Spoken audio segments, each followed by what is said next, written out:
It's 11:47 at night, you're standing in the kitchen with the fridge door open, and you're staring at your bank app like it's going to confess something. It says $1,842. Payday's in 3 days.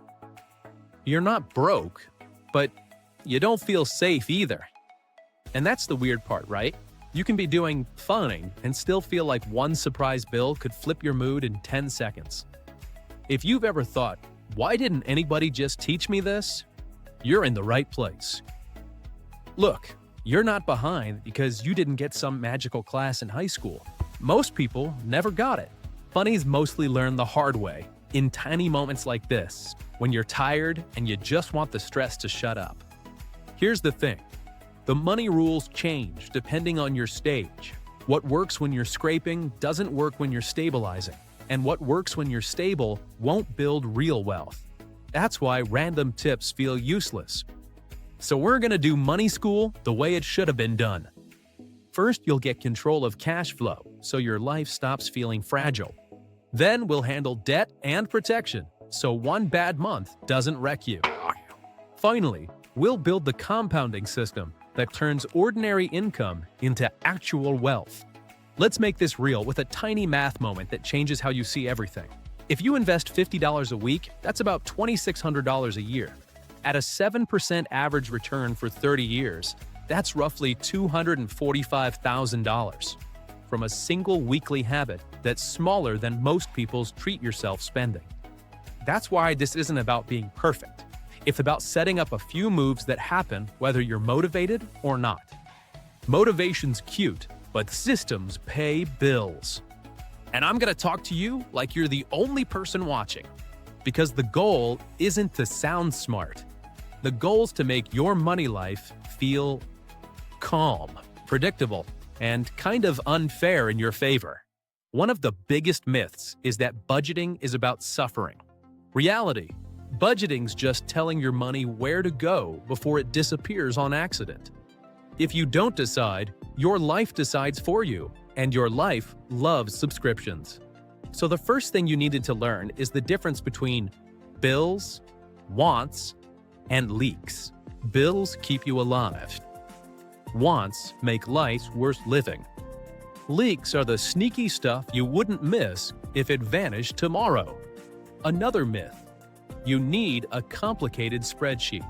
You need a simple scoreboard you can remember when you're busy. Like 3 numbers you can check in under 2 minutes.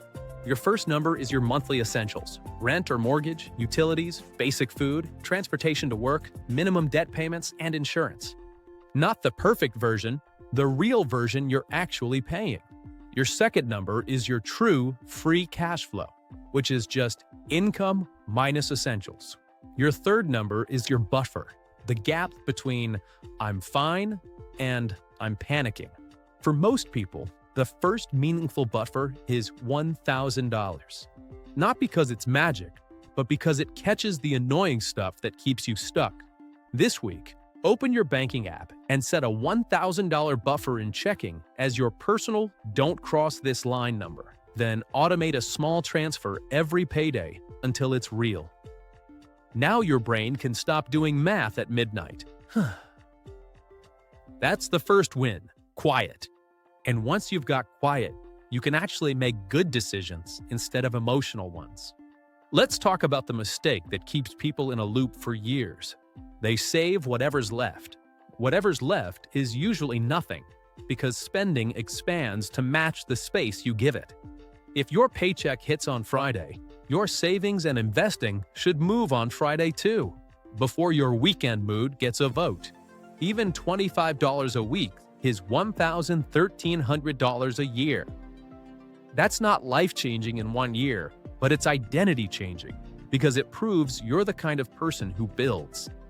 And once you're building, the next rule kicks in. Expensive debt isn't just a bill. It's a wealth tax you agreed to without reading the fine print. Credit cards at 20% APR are basically a treadmill that speeds up every time you blink.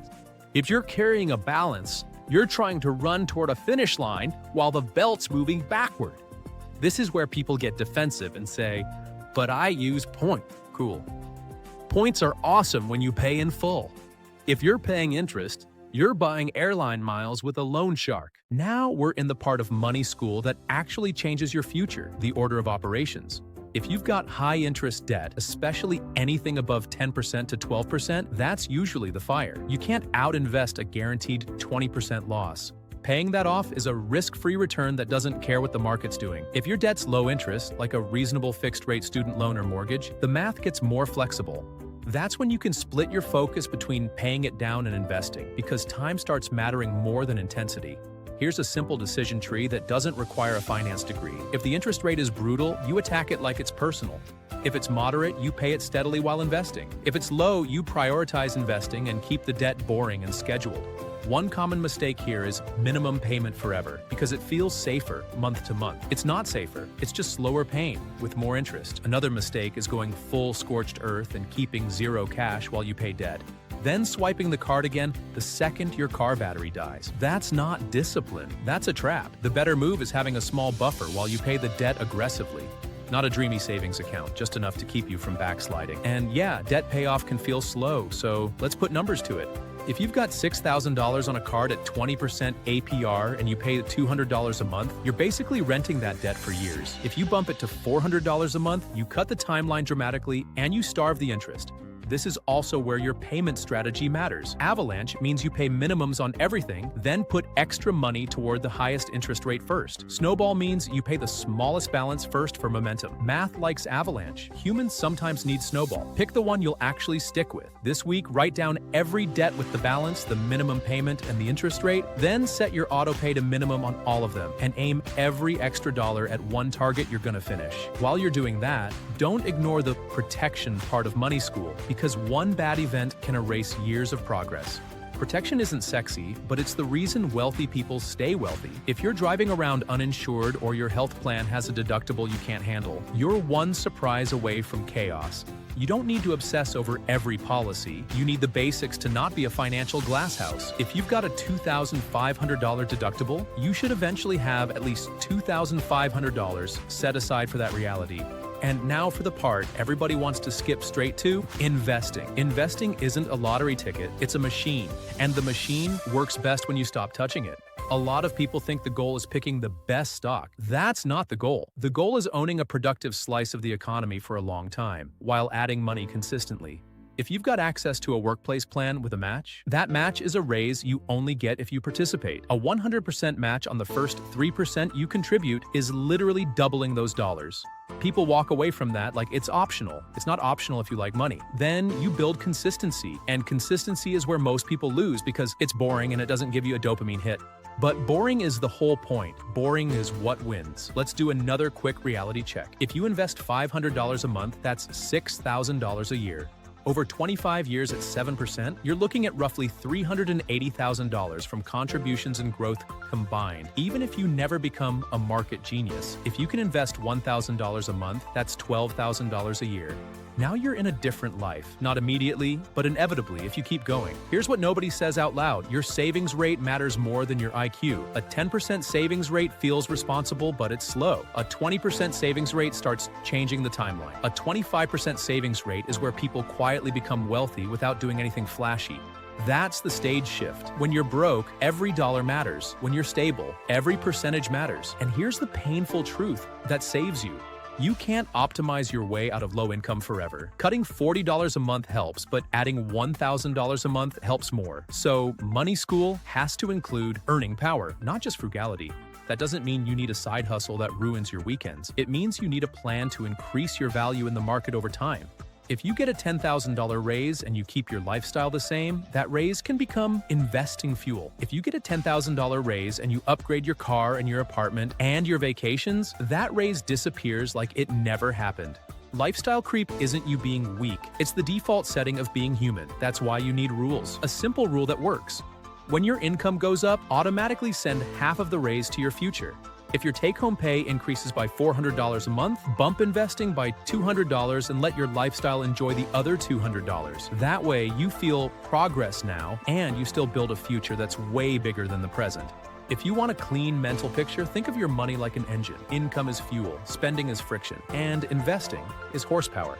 Most people keep adding fuel but never reduce friction or build horsepower, so they wonder why they're still crawling. Now, a short sentence of realism. Because life's not a spreadsheet. If you're dealing with layoffs, medical bills, or a messy divorce, the timeline changes, but the playbook doesn't. Back to the playbook. The reason investing works is compounding, and compounding is just growth stacking on growth. If you've got $10,000 invested and it grows 7%, that's about $700 in a year.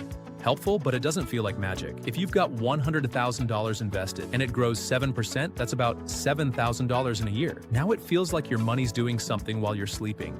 If you've got $500,000 invested and it grows 7%, that's about $35,000 in a year. That's when people start saying, wait, this is real. This is why the first chunk is the hardest. Early on, almost all progress comes from you saying no. Later, progress comes from your system saying yes on repeat.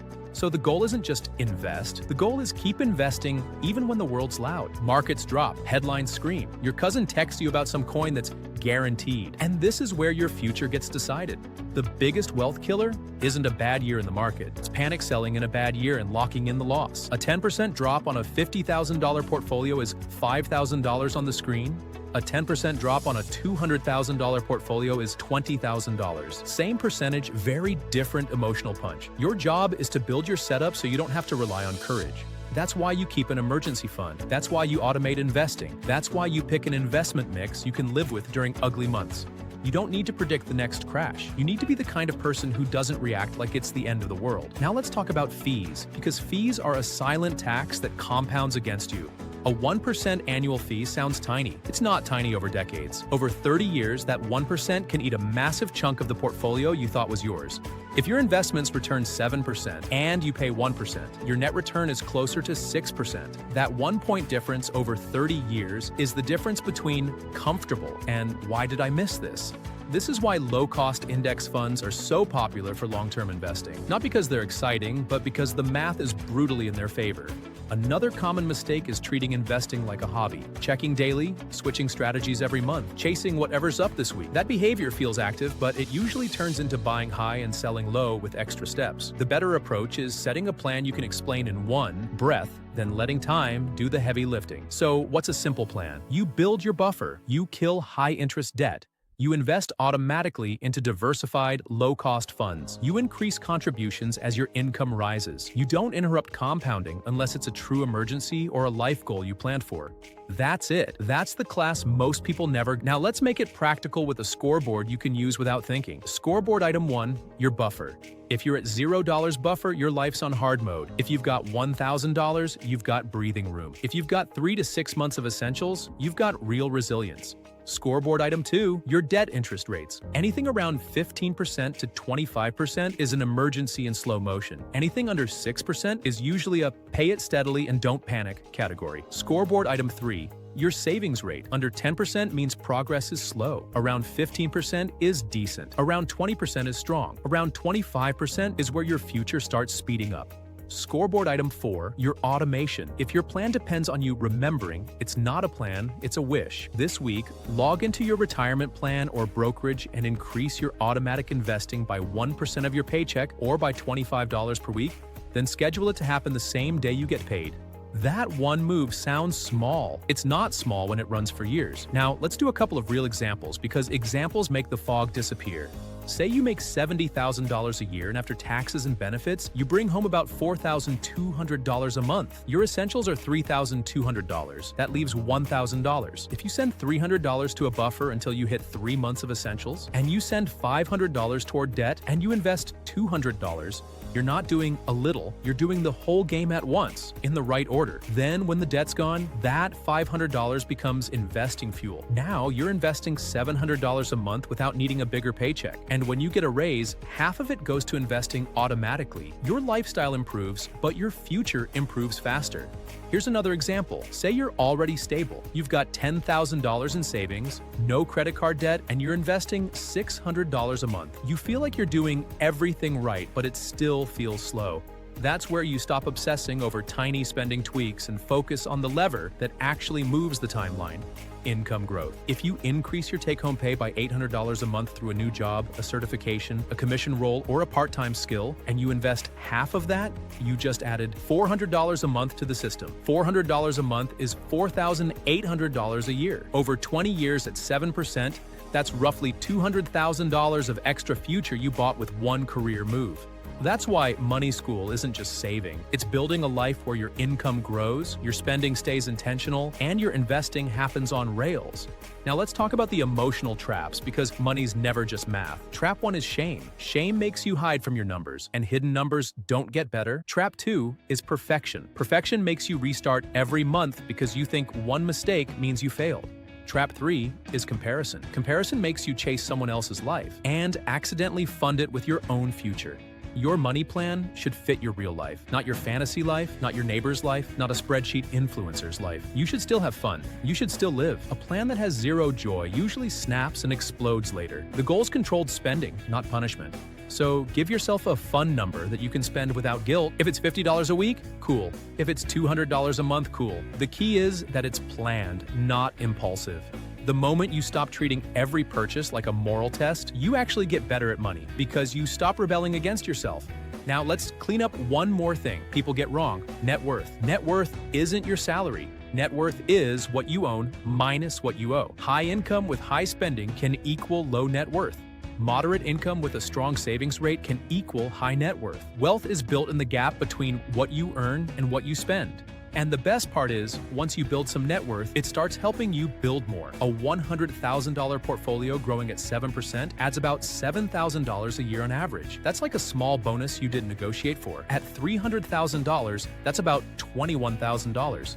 Now, your money's starting to contribute like a side job. At $1 million, 7% is about $70,000 in an average year. That's when people say, I don't feel trapped anymore. That doesn't mean every year is 7%. Some years are ugly, some years are great. The average is what matters if you stay invested, and staying invested is why your buffer and your psychology matters so much. If you've ever wondered why some people seem lucky with money, it's usually not luck. It's that they built a setup that keeps working even when they're tired, distracted, or stressed. They automated. They avoided high-interest debt. They kept fees low. They kept increasing contributions. They didn't interrupt compounding. That's the whole secret, and it's kinda annoying because it's not exciting. But if you want exciting, go to Vegas. If you want freedom, go to boring. If you've gotten value out of this and you want more straight-to-the-point money lessons, subscribe. Now let's land this with a simple mental checklist you can run anytime you feel lost. Are my essentials covered without stress? If not, fix cash flow before you chase returns. Do I have any debt that's charging me double-digit interest? If yes, that's the emergency. Do I have a buffer that keeps me from going back into debt? If not, that's the next target. Am I investing automatically into diversified, low-cost options? If not, set it up and stop waiting for the right time. Am I increasing contributions when income rises? If not, lifestyle creep's about to steal your future. That checklist isn't trendy, it works. And if you're sitting there thinking, okay, but I've already messed